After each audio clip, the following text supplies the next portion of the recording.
नमस्कार दोस्तों, मैं वैभव राज आपका स्वागत करता हूं तक्षशिला ट्यूटोरियल के ऑनलाइन चैनल पे।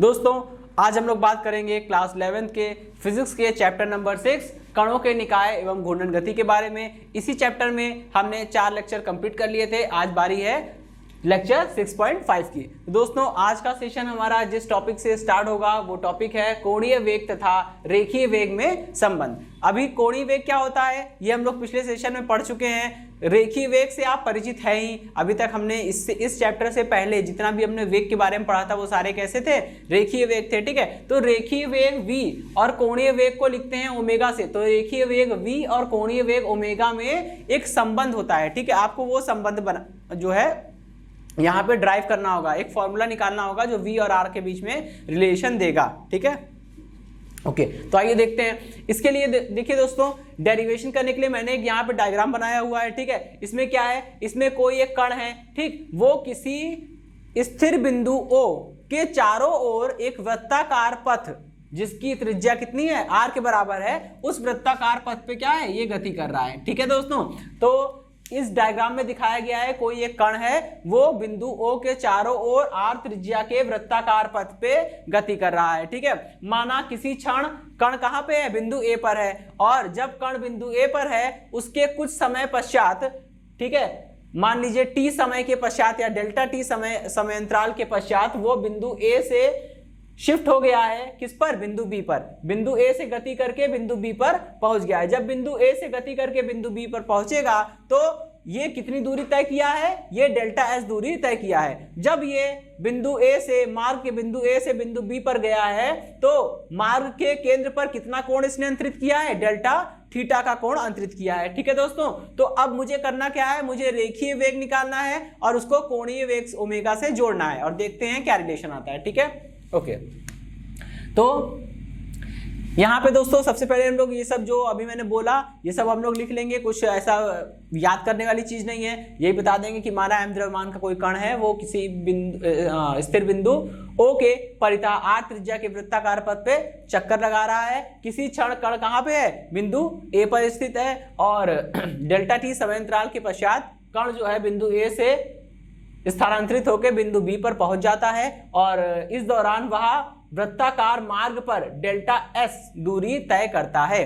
ठीक है, तब यदि कण का कोणीय विस्थापन डेल्टा थीटा हो तब कण का कोणीय विस्थापन का मान निम्नलिखित होगा। इसके लिए हम क्या करेंगे, ये त्रिभुज जैसा दिख रहा है आपको OAB, ये त्रिभुज जैसा दिख रहा है, तो इस त्रिभुज में क्या करेंगे, हम लोग लगाएंगे कोण बराबर चाप बटे त्रिज्या। ठीक है, तो इसमें कोण बराबर चाप बटे त्रिज्या हम लगा सकते हैं। ठीक है, अब देखिए कोण कितना है, मार्ग के केंद्र पर कोण कितना अंतरित हो रहा है, डेल्टा थीटा, तो यहां रख देंगे आप डेल्टा थीटा रख दीजिए। ठीक है, delta theta is equal to चाप कितना है, ये है चाप की लंबाई। चाप की लंबाई कितनी है, A से B की लंबाई कितनी, डेल्टा S। ठीक है, तो ये हो गया डेल्टा S। ठीक, में कितना आ जाएगा दोस्तों, डेल्टा T। ठीक है, ये हो गया डेल्टा T। ओके, अभी देखिए क्या करेंगे, सॉरी डेल्टा टी कह रहा हूं, कोण बराबर चाप बटे त्रिज्या। त्रिज्या कितनी है, त्रिज्या है r। ठीक है, तो यहां पे क्या रखेंगे, r रखेंगे। ठीक, ओके, अभी क्या करेंगे, दोनों पक्षों में हम डेल्टा टी से भाग करेंगे। Delta theta upon delta t is equal to 1 upon r अलग हो गया, delta s upon delta t अलग हो गया। ठीक है, अब क्या करेंगे, दोनों पक्षों में लिमिट ले लेंगे। ठीक है, ओके, अभी देखिए limit delta t tends to 0, delta theta upon delta t, ये क्या बन जाएगा, ये अवकलन की परिभाषा से ये बन जाएगा d theta upon D T. ठीक है, d theta by D t. Okay, इधर देखिए क्या बनेगा, ये 1 upon r as it is रहेगा। ठीक है, इसमें कोई भी चेंज नहीं होने वाला है। और यहाँ देखिए limit delta t tends to 0 delta s upon delta t, कभी भी ऐसा लिखा हो कि डेल्टा के साथ कोई क्वांटिटी ऊपर लिखी हो अंश में और डेल्टा के साथ कोई क्वांटिटी लिखी हो नीचे हर में, और लिमिट में जो हर लिखा है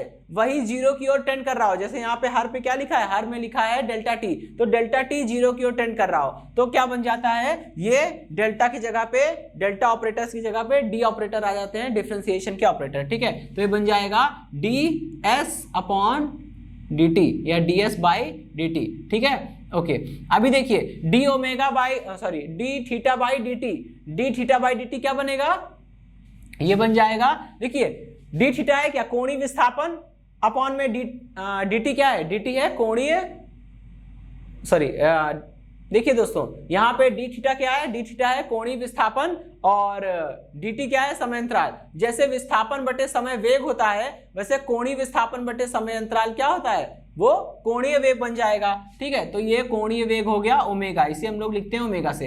ये 1/r अपनी जगह पे रहेगा। और देखिए दोस्तों, ये ds by D T, ds क्या है, रेखीय विस्थापन है, और dt क्या है, समय। रेखीय विस्थापन बटे समय क्या बनेगा, ये रेखीय वेग बन जाएगा, और रेखीय वेग मतलब v। ठीक है, यहां से आप इसको लिख सकते हैं कि v इज इक्वल टू कितना हो जाएगा, r ओमेगा। ओके दोस्तों, तो ये तो रहा कि वेग v और कोणीय वेग ओमेगा में संबंध। ठीक, इसे हम लोग इक्वेशन नंबर 1 बोल सकते हैं। लेकिन दोस्तों आपको पता होगा कि अगर हम बात करते हैं, देखिए ये रेखीय वेग एक प्रकार का वेग है। ठीक है, तो ये सदिश राशि होगी। जितने भी वेग होते हैं सभी वेग कैसे होते हैं, एक प्रकार की सदिश राशि होती है। ठीक है, वैसे ही यहाँ कोणीय वेग है ओमेगा, कोणीय वेग ओमेगा क्या है, ये भी एक प्रकार की सदिश राशि होगी। तो देखिए दोस्तों, यहाँ पे सदिश राशि और ये भी सदिश राशि, दो सदिश राशियां हैं। ठीक है, लेकिन हमने कहीं भी वेक्टर नहीं लगाया है। क्यों नहीं लगाया है, क्योंकि ये यहाँ पे केवल हम इसका परिमाण लिख रहे हैं। अगर आपको इसका वेक्टर लगा के लिखना है तो फिर आपको क्या करना पड़ेगा, इसको वेक्टर फॉर्म में अलग से रिप्रेजेंट करेंगे। ठीक है, तो अब हम देखते हैं इसका सदिश रूप क्या होगा। सदिश रूप में देखिए क्या होगा दोस्तों, v is equal to vector v is equal to omega cross r। ठीक है, vector omega cross vector r।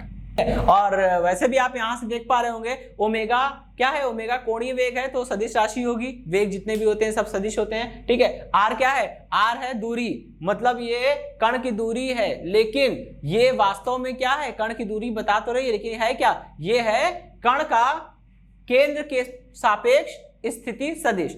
चाहे कण कहीं भी जाएगा, वृत्ताकार मार्ग पर चल रहा है, इसलिए कण चाहे जहां भी जाए उसकी केंद्र से दूरी हमेशा त्रिज्या r के बराबर ही होगी। तो पोजीशन वेक्टर r की केवल डायरेक्शन चेंज होगी, यानी स्थिति सदिश की दिशा लगातार बदलती रहेगी। जैसे फॉर एग्जांपल, जब ये कण a पर है तो r की दिशा किधर है, बिल्कुल क्षैतिज दिशा में है। जब कण a से उठकर b पर चला गया तो r वेक्टर r जो है वो इस डायरेक्शन से इस डायरेक्शन में घूम गया।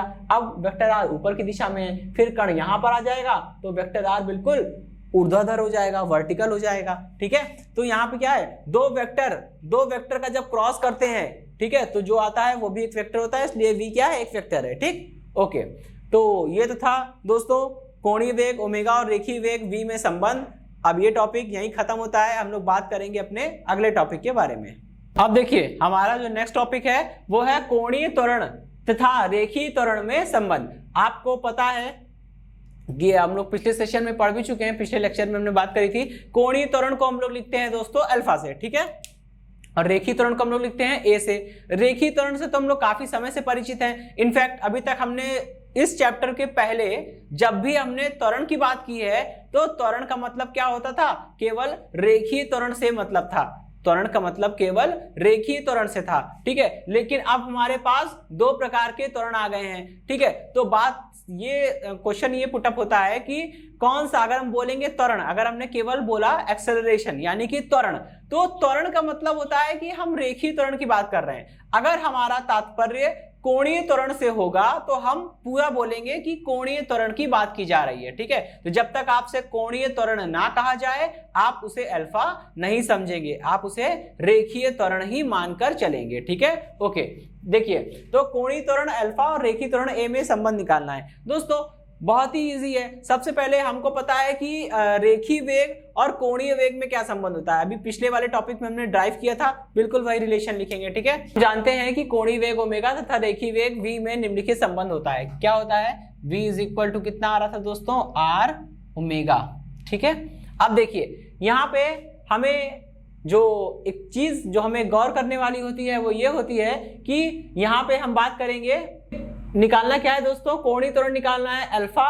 ठीक है, और रेखीय त्वरण निकालना है यानी कि ए में संबंध निकालना है। ठीक है, हमें पता है कि अगर वेग का हम अवकलन कर दें, अगर हम वेग का अवकलन कर देते हैं तो हमें कोणीय वेग का अवकलन करेंगे तो रेखीय वेग मिलेगा, रेखीय त्वरण मिलेगा, और अगर कोणीय वेग का अवकलन करेंगे तो हमें कोणीय त्वरण मिलेगा। ठीक है, तो करना कुछ नहीं है, यहाँ पे हमें दोनों तरफ अवकलन ही करना होगा। ठीक है, जब हम इसका अवकलन करेंगे तो जहाँ पे एक तरफ बन जाएगा ए, एक तरफ बन जाएगा अल्फा, और दोनों में रिलेशन हमें मिल जाएगा। ठीक है दोस्तों, अब इसको देखिए, ये है क्वेश्चन नंबर 1। ठीक है, यहाँ पे अगर हम दोनों पक्षों में अवकलन करेंगे तो ये बन जाएगा dv by dt is equal to, ये बनेगा d by D t of r omega. ठीक है, अब यहाँ पे दोस्तों हम लोग लगाएंगे product rule of differentiation. Product rule of differentiation कहता है कि अगर मान लीजिए आपके पास दो फलन है, ठीक है, मतलब कि दो चर राशियां हैं, ठीक, d by D t of x y, ये दोनों मल्टीप्लाई में लिखे हैं, ठीक है, आपको इसे करना है। तो क्या करेंगे, पहले दो में से किसी एक का अवकलन करेंगे, दूसरे को रहने देंगे, दूसरे को छोड़ देते हैं, फिर क्या करेंगे, दूसरे का अवकलन करेंगे और पहले को छोड़ देंगे। ऐसे करके एक बार में एक ही का अवकलन होता है। जैसे मान लीजिए यहाँ हमने अभी x को छोड़ दिया, तो हम x को ऐसे लिख देंगे, अवकलन किसका कर देंगे, y का, किसके सापेक्ष, t के सापेक्ष, तो बन जाएगा dy बाई dt, फिर बीच में लगाएंगे प्लस। ठीक है, अब क्या करेंगे, अब y को छोड़ देंगे और x का अवकलन करेंगे, y को छोड़ दिया और x का अवकलन किया, तो बनेगा dx बाई dt। ठीक है, इतनी बात समझ में आ गई। ओके, वही कॉन्सेप्ट दोस्तों हमें यहाँ पे लगाना है। देखिए, अगर यहाँ पे प्रोडक्ट में गुणे के रूप में या गुणनफल के रूप में दो राशियां लिखी हैं x और y, तो लेकिन यहां भी क्या है, यहां भी दो राशियां लिखी हैं, दोनों गुणे में है, लेकिन एक्स वाई ना होकर क्या है दोस्तों, आर है, ओमेगा है, कोई बात नहीं। तो जैसे वहां पे अप्लाई किया था वो चीज, वैसे यहां पे अप्लाई कर देंगे, ये बन जाएगा डीवी बाई dt। ठीक, इधर देखिए, ये बन जाएगा, आर को रिमूव कर दिया, बाहर निकाल दिया, और ये बन गया डी ओमेगा बाई dt। ठीक है, प्लस और क्या किया हमने, ओमेगा बाहर निकाल दिया, क्या बन गया, डी आर बाई dt। ठीक है, ओके, अभी देखिए यहां पे ये तो सही है, लेकिन इसके बारे में जरा सोचिए, D R by D T क्या है, D R by D T का मतलब होता है कि आर का समय के सापेक्ष परिवर्तन। और अभी हमने बताया, जब भी कोई पिंड घूर्णन गति करता है तो उस पिंड के भीतर के जितने भी कण हैं, सभी कण एक क्या करते हैं, एक वृत्ताकार पथ पे चलना प्रारंभ कर देते हैं। जब कण वृत्ताकार पथ पे चलेगा दोस्तों, तो कण की जो त्रिज्या है, यानी मतलब मार्ग की जो त्रिज्या है, यानी कण की केंद्र से दूरी कहे या वृत्ताकार मार्ग की त्रिज्या कहे, दोनों एक ही चीज है, और वो पूरे गति के दौरान फिक्स हो जाती है, वो परिवर्तित नहीं होती है। चाहे कण वृत्ताकार मार्ग के किसी भी बिंदु पर क्यों ना पहुंच जाए, उसकी केंद्र से दूरी हमेशा बराबर रहेगी। और जब कण वृत्ताकार मार्ग पर चल रहा है और उसकी केंद्र से दूरी फिक्स हो गई है, मतलब वृत्त की त्रिज्या फिक्स हो गई है और वो समय के साथ नहीं बदल रही है। तो जब वृत्ताकार मार्ग की त्रिज्या नहीं बदल रही है, कण की केंद्र से दूरी नहीं बदल रही है, मतलब r का मान कांस्टेंट है, तो D R by D T zero हो जाएगा, क्योंकि कांस्टेंट का अवकलन करने पर जीरो आता है। ठीक है, कांस्टेंट का अवकलन करने पर जीरो आता है, इसलिए यहाँ पे D R by D T करेंगे तो r क्या है, एक कांस्टेंट है, इसलिए ये पूरा जीरो आ जाएगा। तो ये तो पूरा जीरो हो गया, और जीरो का मल्टीप्लाई करेंगे ओमेगा में, तो ये भी जीरो हो जाएगा। बचेगा क्या, ये केवल बचेगा dv by D t is equal to r, और ये बन गया d omega by D T. ठीक है, ओके, अब देखिए ये डीवी बाई डी टी क्या बन जाएगा, ये बन जाएगा रेखीय त्वरण। भाई रेखीय वेग का अवकलन करेंगे तो रेखीय त्वरण मिलेगा। ठीक है, लेकिन यहाँ पे देखिए आर अपनी जगह पे रहेगा और D omega by D T, जैसे रेखीय वेग का अवकलन करने पे रेखीय त्वरण मिलता है, वैसे ही कोणीय वेग ओमेगा का अवकलन करने पर कोणीय त्वरण अल्फा मिलेगा। ठीक है, तो ये बन जाएगा अल्फा, तो ए इज इक्वल टू कितना हो जाएगा, आर अल्फा। ठीक है, ये तो दोस्तों रिजल्ट आ गया। ठीक है, अब आपको पता है कि मैंने ये भी बोला था कि त्वरण चाहे किसी भी प्रकार का क्यों ना हो, अगर वो त्वरण है तो वो एक सदिश राशि होगी। ठीक है, तो अल्फा, ये जो अल्फा आ रहा है ये क्या है, ये कोणीय त्वरण है, लेकिन है तो त्वरण ना, तो ये भी कैसी होगी, एक प्रकार की सदिश राशि होगी। ओके, ये सदिश राशि है, और ए क्या है, ए रेखीय त्वरण है, और वो भी एक प्रकार की सदिश राशि ही होगी। तो जब दोनों सदिश राशियां हैं, तो ये यहाँ पे हमने वेक्टर नहीं लगाया है कहीं भी, क्यों, क्योंकि यहाँ पे केवल हम उसका परिमाण लिख रहे हैं। ठीक है, अगर आपको वेक्टर फॉर्म में लिखना है तो उसको हम लोग कुछ इस तरह से लिख सकते हैं। ठीक है, सदिश रूप में लगाइए जरा, कितना हो जाएगा, ये हो जाएगा vector a is equal to r into alpha. ठीक है, और सॉरी, इसको आप ऐसे लिख सकते हो कि अल्फा क्रॉस आर। आप यहां से देख पा रहे होंगे कि alpha cross r, vector alpha cross vector r का प्रोडक्ट करने पर, ठीक है, वेक्टर अल्फा और वेक्टर आर का क्रॉस प्रोडक्ट करने पर, यानी वेक्टर प्रोडक्ट करने पर मिल रहा है ए, तो ए भी क्या होगा, वेक्टर होगा, क्योंकि दो वेक्टर का क्रॉस करने पर जो आता है वो एक वेक्टर होता है, तो ए भी क्या होगा, स्मॉल ए भी एक प्रकार का वेक्टर ही होगा। ठीक है, चलिए भाई, तो इतनी बात समझ में आ गई। तो ये टॉपिक तो यहाँ पे एंड होता है। अब हम लोग आगे बढ़ेंगे और बात करेंगे अपने अगले टॉपिक के बारे में। अब हमारा जो अगला टॉपिक है वो जड़त्व आघूर्ण है। ठीक है, तो जड़त्व आघूर्ण जो है वो बहुत इंपॉर्टेंट टॉपिक है। ठीक है, ये एक नंबर में आपसे शॉर्ट में केवल डेफिनेशन भी पूछ सकते हैं कि जड़त्व आघूर्ण से आप क्या समझते हैं, और अगर ये डेफिनेशन ना भी पूछी जाए तो आगे आने वाले कॉन्सेप्ट्स में ये बहुत काम आने वाला है। ठीक है, तो हमको ये समझना होगा कि जड़त्व आघूर्ण है क्या। ये जो टॉपिक है, ठीक है, ये केवल इसलिए इंपॉर्टेंट नहीं है कि ये एक नंबर में डेफिनेशन आएगी, बल्कि इसलिए भी इंपॉर्टेंट है कि आगे आने वाले टॉपिक में बार बार हमको ये शब्द सुनने को मिलेगा और पढ़ने को मिलेगा कि जड़त्व आघूर्ण क्या है। इसको समझ लेना बेटर होगा। ठीक है, नहीं तो आगे की अंडरस्टैंडिंग डेवलप नहीं होगी। तो सबसे पहले हम ये जानेंगे कि इसका छोटा सा आइडिया ले लेते हैं। ठीक है, आप सपोज करिए, मान लीजिए आपको एक पत्थर दिया गया है। ठीक है, वो पत्थर 5 किलोग्राम का है। आप उसको धक्का मार के आप उसे गति करा रहे हो। ठीक है, जमीन पे रखा है और आप एक तरफ से उसे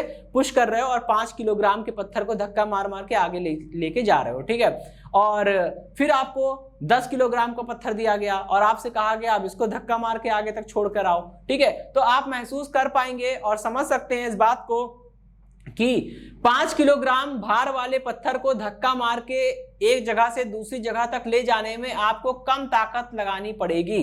ठीक है, लेकिन अगर आप 10 किलोग्राम वाले पत्थर को धक्का मार के एक स्थान से दूसरे स्थान तक ले जा रहे हो तो आपको पहले वाले 5 किलोग्राम द्रव्यमान वाले पत्थर की तुलना में आपको 10 किलोग्राम द्रव्यमान वाले पत्थर को धक्का मारने में ज्यादा ताकत लगानी पड़ेगी।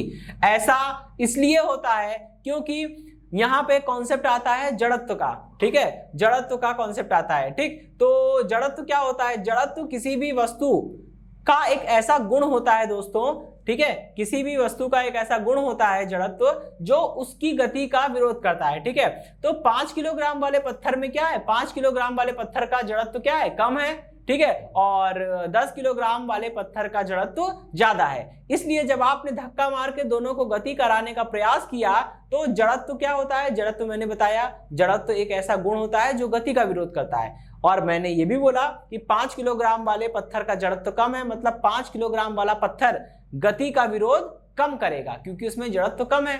और 10 किलोग्राम वाला पत्थर में जड़त्व ज्यादा है, मतलब 10 किलोग्राम वाला पत्थर जो है वो गति का ज्यादा विरोध करेगा। और आप जान ही रहे हैं, जहां पे विरोध कम हो रहा है वहां पे हमें गति कराने में कम ताकत लगानी पड़ेगी, लेकिन जहां पे विरोध ज्यादा हो रहा है वहां पे हमें गति कराने के लिए ज्यादा ताकत लगानी पड़ेगी। इसीलिए ऐसा होता है कि 10 किलोग्राम वाले पत्थर को धक्का मारने में हमारी ज्यादा ताकत खर्च हो रही है।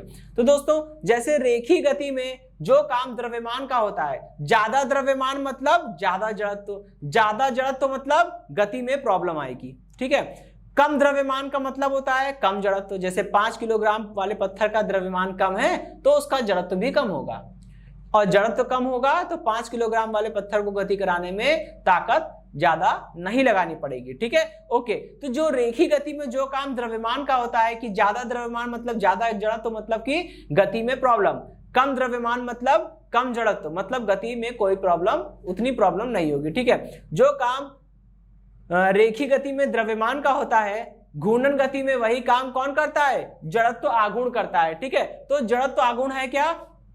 अगर आप इसको समझना चाहते हैं कि एक्चुअल में ये काम क्या करता है, ठीक है, तो जड़त्व आघूर्ण किसी घूर्णन गति करने वाली, ठीक है, किसी घूर्णन गति करने वाली पिंड या वस्तु का वह गुण होता है जिस कारण वह घूर्णन अक्ष के परितः होने वाले परिवर्तन का विरोध करता है। एक बार फिर से सुनेंगे, ठीक है, कि घूर्णन गति करने वाले किसी पिंड अथवा किसी वस्तु का जड़त्व आघूर्ण वह गुण होता है जिस कारण वह घूर्णन अक्ष के परितः होने वाले परिवर्तन का विरोध करता है। ठीक है, ओके, ये तो हो गई पहली परिभाषा, ये भी चल जाएगी। ठीक है, अब इसकी दूसरी परिभाषा बताएंगे हम लोग। दूसरी परिभाषा थोड़ी न्यूमेरिकल टाइप है। ठीक है, अब देखिए, इसको समझने का प्रयास करिएगा। यहाँ पे क्या लिखा है? m1 r1 का स्क्वायर। ठीक है, m1 क्या है?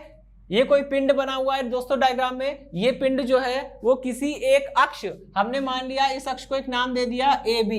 ठीक है, ये कोई एक बड़ा सा पिंड है। ये बड़ा सा पिंड छोटे छोटे कणों से मिलकर बना हुआ है। असंख्य कणों से मिलकर बना हुआ है। n कुछ भी हो सकता है, यहाँ पे देखिए nवां कण लिखा है ना, तो n कुछ भी हो सकता है, 1000, लाख, 2 लाख, करोड़ या अरब कुछ भी हो सकता है। ठीक है, खैर उससे मेरा मतलब नहीं है अभी। ये कोई पिंड है, ठीक है, जो असंख्य छोटे छोटे कणों से मिलकर बना हुआ है। ठीक है, ये पूरा पिंड जो है वो अक्ष AB के परितः घूर्णन गति कर रहा है। अक्ष AB के परितः घूर्णन गति कर रहा है, इसका मतलब क्या हुआ? इसका मतलब ये हुआ कि ये AB के अबाउट ऐसे घूमना शुरू कर देगा। ठीक है, अच्छा यहाँ ओमेगा बना दे रहे हैं, ओमेगा कोणीय वेग से घूर्णन गति कर रहा है। इतनी बात समझ में आ गई? ओके, अब देखिए यहाँ पे घूर्णन अक्ष से R1 दूरी पर स्थित कोई एक कण है जिसका द्रव्यमान है m1। ठीक है, इसी तरह से घूर्णन अक्ष से R2 दूरी पर एक दूसरा कण स्थित है, उसका द्रव्यमान है m2। इसी प्रकार घूर्णन अक्ष से R3 दूरी पर एक तीसरा कण स्थित है जिसका द्रव्यमान है m3। और इसी प्रकार घूर्णन अक्ष से Rn दूरी पर एक nवां कण स्थित है जिसका द्रव्यमान है mn। ठीक है, तो अब आपको अगर ये देखना है कि पूरे पिंड का घूर्णन अक्ष AB के परितः जड़त्व गुण कितना है, अगर आपको ये जानने की इच्छा हो रही है कि पूरे पिंड का घूर्णन अक्ष AB के परितः जड़त्व गुण कितना है, हमेशा जड़त्व गुण किसी अक्ष के परितः देखा जाता है और अक्ष वही अक्ष होती है जिसके परितः वो घूर्णन गति कर रहा है। जैसे मान लीजिए पेन है हमारा, ये पेन ये उंगली है, ठीक है, ये अक्ष हो गई, मान लीजिए इसके परितः ऐसे घूर्णन गति कर रहा है। तो जब ये पिंड ऐसे घूर्णन गति कर रहा है तो हम इसका जड़त्व गुण निकालेंगे, तो इसी अक्ष के परितः जड़त्व गुण निकालेंगे जिस अक्ष के परितः ये घूर्णन गति कर रहा है। ठीक है, तो हमको वो चीज देखनी होती है। तो यहाँ पे अक्ष AB के परितः इसका जड़त्व गुण कितना हो जाएगा? अक्ष AB के परितः जड़त्व गुण हो जाएगा इसका m1 R1, यानी पहले कण का, इसको समझिए, पहले कण का द्रव्यमान लिखा, फिर इनटू में क्या लिखा है, पहले कण की पिंड के द्रव्यमान केंद्र से दूरी, या यहाँ पे संदर्भ बिंदु एक मान लिया इसको O, ठीक है, संदर्भ बिंदु O से दूरी का स्क्वायर किया, फिर प्लस लगाया, फिर क्या किया, दूसरे कण के पास गए, दूसरे कण का द्रव्यमान लिखा और दूसरे कण की संदर्भ बिंदु O से दूरी R2 निकाला, उसका स्क्वायर किया, फिर प्लस लगाया, फिर तीसरे कण के पास गए, तीसरे कण का द्रव्यमान लिखा और तीसरे कण की बिंदु O से दूरी निकाली, R3 का स्क्वायर किया। इसी तरह से M4 R4 की पावर 2 ऐसे करके चलता रहेगा। और लास्ट में nवें कण की बात कर रहे हैं तो nवें कण का द्रव्यमान इंटू mवें कण की संदर्भ बिंदु O से दूरी Rn का स्क्वायर। ठीक है, इसको हम लोग शॉर्ट, ये तो इतना लंबा हो गया, इसको शॉर्ट फॉर्म में लिखना चाहें, मतलब समीशन का यूज करके लिखना चाहें, ठीक है, तो हम लोग सिग्मा का यूज करके इसको शॉर्टर नोटेशन में लिख सकते हैं। कैसे? I इज इक्वल टू, यहां हमने लिखा है सिग्मा, सिग्मा का मतलब होता है जोड़ना, सिग्मा का मतलब क्या होता है, जोड़ना या योग, सिग्मा का मतलब होता है योग यानी एडिशन। ठीक है, तो क्या करेंगे, इसको पढ़ेंगे, क्या इसको पढ़ेंगे, I is equal to summation over I from I equal 1 to n mi ri का स्क्वायर। ठीक है, इसका मतलब क्या हुआ, देखिए पहले I बराबर 1 रखिए, I बराबर 1 रखेंगे तो यहाँ पे लिखा है mi, मैंने बोला ना I की जगह 1 रखना है, तो ये हो जाएगा m1 और यहाँ पे r में, r के नीचे भी I लिखा है, उसको कर देंगे 1, तो ये हो गया m1 r1 का स्क्वायर, पहला वाला टर्म मिल गया। फिर ये सिग्मा है दोस्तों, सिग्मा का मतलब योग यानी एडिशन, फिर आप बीच में लगाएंगे प्लस, फिर I की जगह रखेंगे 2, I की जगह 2 रखेंगे तो ये हो जाएगा m2 और ये हो जाएगा r2 का स्क्वायर। फिर इसके बाद समीशन है, सिग्मा है तो लगाएंगे प्लस, फिर क्या करेंगे, ये हो जाएगा m3 r3, ये हो जाएगा m3 और r3 का स्क्वायर, ऐसे ये चलता रहेगा।